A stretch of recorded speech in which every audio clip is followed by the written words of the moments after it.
Apple CEO Tim Cook has admitted he's got a problem. The hype about the future of the iPhone is hurting iPhone sales right now. Apple today released the results for the quarter ending April 1, with sales of iPhone taking a surprising downturn despite optimistic Wall Street expectations. Apple sold 50.76 million iPhones in the quarter, down from 51.19 million in the previous year and short of the 51.5 million expected. While that is not much of a drop, it was enough for the Apple share price to fall 1% in after-hours trading. We're seeing what we believe to be a pause in purchases of iPhone, which we believe are due to the earlier and much more frequent reports about future iPhones, Cook said.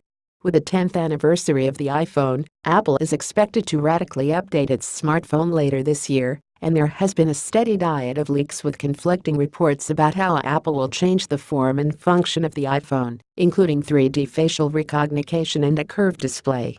And today's figures shows just how reliant Apple is on the iPhone.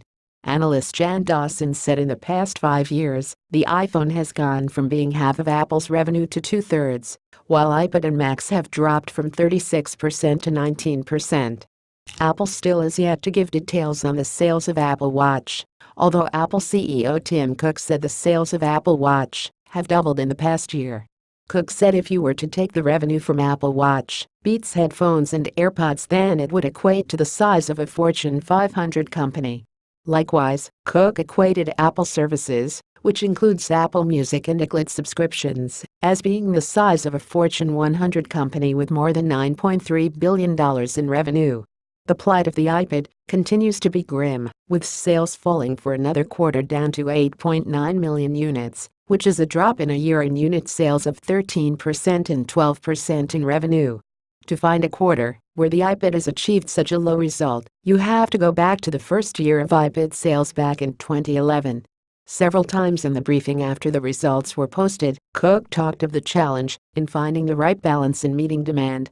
He said Apple was still not able to meet demand for the wireless AirPods, which this week scored the highest ever customer satisfaction rating for an Apple product, and he said Apple had got it wrong in underestimating demand for the iPhone 7 Plus, the first iPhone with a dual-lens camera.